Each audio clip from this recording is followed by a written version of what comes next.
Hello mga kasubs and welcome to the Sarsicles TV. My name is Mark and for tonight we will be listening and reacting to a cover by family band France Rhythm. The title of the song is Imagine by John Lennon.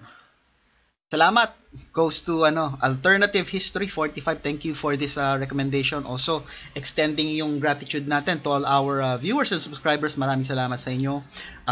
Just keep the ball rolling, tuloy-tuloy lang tayo. To our dear members and sponsors sa extra loving na pinapakita nyo sa channel, maraming salamat din. Sobrang na-appreciate ko ito.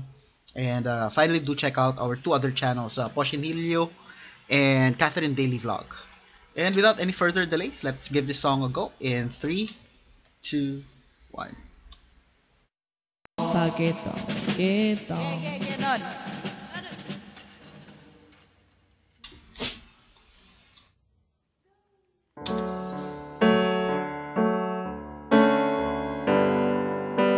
Only here on France Rhythm Channel.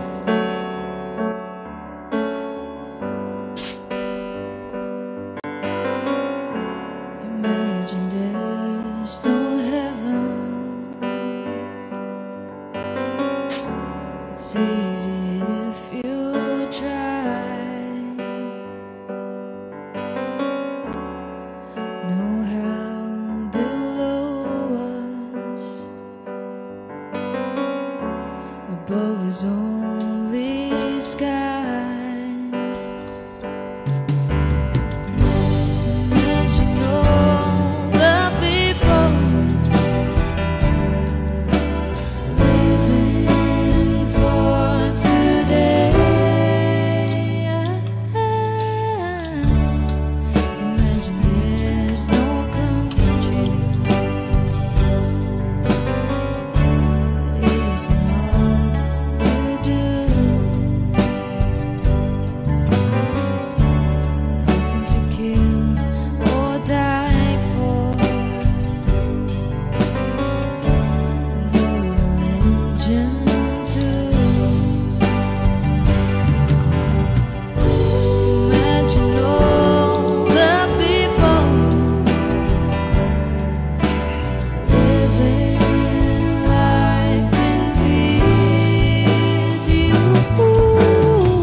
watching. song for today. God bless everyone. Thank you.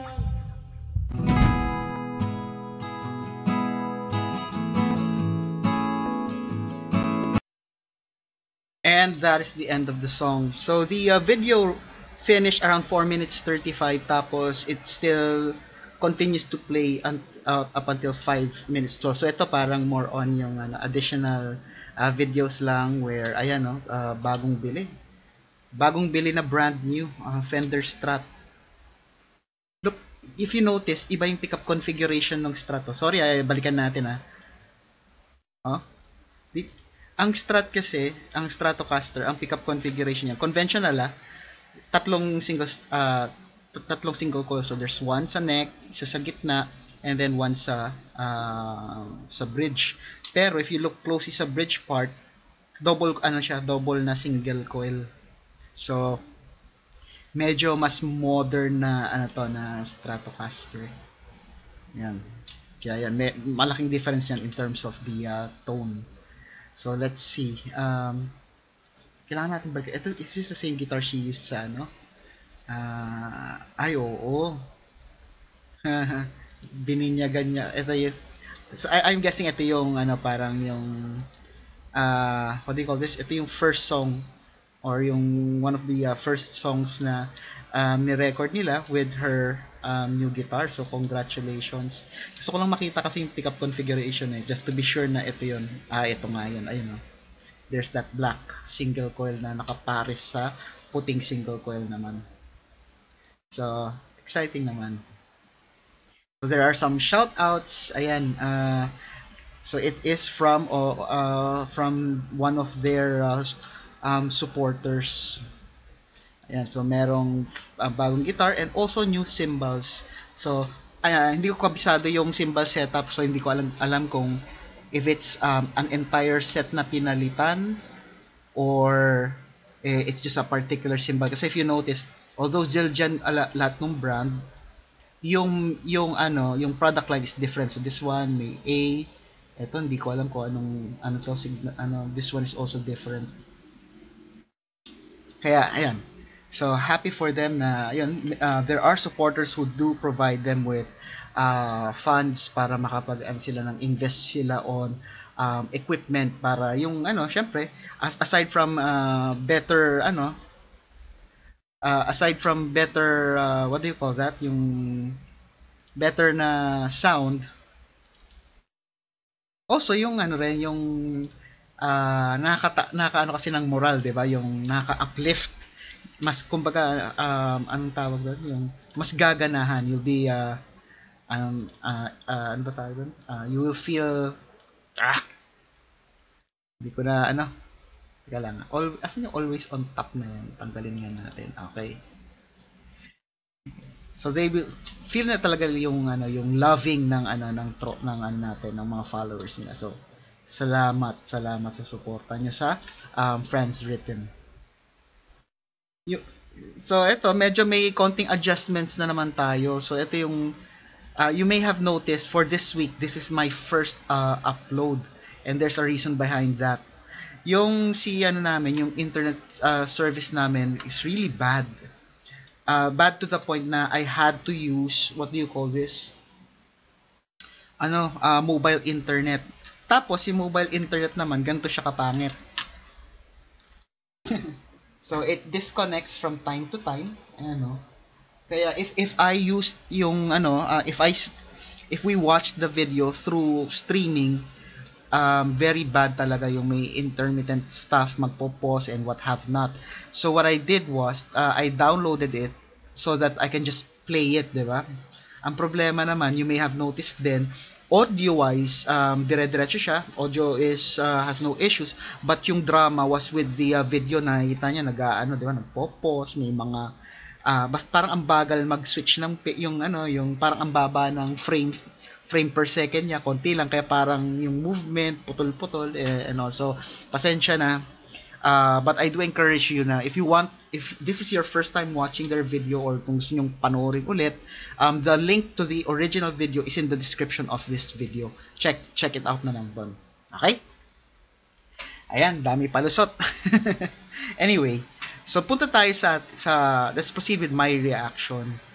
So yan, for those who just joined or first time watching this channel, so yan, mapapansin nyo rin, you may notice na pa-switch ako, Taglish, English, Philippine, Tagalog, kasi yung audience natin, and the demographics, so there are also yung foreign nationalities, syempre, na they know the song, and syempre, pagdating sa reaction, di naman nila maintindihan, they don't understand what I'm saying, so parang it doesn't serve the purpose of this video. This video is a reaction video, di ba? So, again, indulge me as I switch from my native tongue to English and then a combination thereof. Pero from time to time, I will translate as well when I speak in Tagalog. Yan. So, female version. My first reaction is when I heard when she started singing, it gave me that 103.5 vibe. So for those who do not know, there's this FM radio frequency here in the Philippines, 103.5. They have this program every Sunday, and I do listen to it. Ayan, shout out 103.5. The program is called Different Sunday, and if I remember correctly, parang 6 to 12 midnight or 6 p.m. to 9 p.m. parang ganon. And they play yung covers, so parang it's a breath of fresh air. You hear a song played differently. So, yun, it had that vibes kasi nga yung iba yung bagsakan, tapos female yung vocals, kaya tapos pang siya talaga, it's for smooth listening or smooth ride listening, yung mga ganun stuff, yung when you want to chill lang and just listen to good music. Ito yung go-to. This is one of those go-to music. Yung they were using a keyboard, and in fairness, it does sound like a legit piano. Tapos there's this part where the guitar kick in. Yung chorus is like yung some sort of like a watery effect, yung parang it's like imagine you're playing guitar and then the guitar sound is passing through water, so it has that that kind of wave sound, and then the reason why I'm saying bright kasi nga yun nga yung characteristic kasi ng the characteristic of a conventional Stratocaster, depending on pickup configuration, kung anong pickup yung ginagamit mo, bright talaga yung sound niya. So it has that church sound, yung parang tone wise, it's parang the same, in the same tone used frequently for me, I usually associated with yung mga narinig mong tone pag nasa church. What I like about the song or the performance of the group of Franz Rhythm, the balance, yung siguro ako I'm assuming there's someone in the background, or maybe si Franz doing the mixing. So as you listen, especially yung second verse kasi that's the portion where all members are playing na. Yung first verse is more of the keyboardist, diba? Tapos they just came in at a certain moment. Pero second verse wise, it's all hands on deck kumbaga. And you can really hear every instrument. Yung if you listen carefully, yung pinapakinggan ko yung bass, ang sarap sa tenga, yung it's very pleasant to the ear because of the the round low sound of the bass. It really adds some how do we call that? It adds fluffiness kumbaga sa sound. It accompanies yung brightness lang. Kasi if it's just brightness, it's preferential, no? 'Di ba? Ako I would prefer bassiness over brightness. Pero yun nga, kapag may balance of both, it's soothing to the ear. Keyboard and then drums, it's just a perfect balance kasi you can hear all of them working together. And I'm trying to listen to, kasi this is a studio version, so hindi may iwasan that there are yung what we call sabit, or yung they miss a note, or they they are unable to emphasize a chord or a note while they play. But honestly speaking, I didn't catch any. So yung ang ganda ng bagsakan nila dito. So they did justice to the song. during the lead part, a different tone was used. So it's more on. It has that. So from bright that was used during chorus and verse. So she switched into some sort of like a fuzzy mid sound, with some. I think that was some sort of distortion or fuzz effect. And that kind of tone, I believe I mentioned this in my previous reaction. May pagka ano siya, yung parang nostalgic, because that kind of tone I hear that sa mga mga OPM Pinoy rock, yung mga bands nung 90s. So yeah.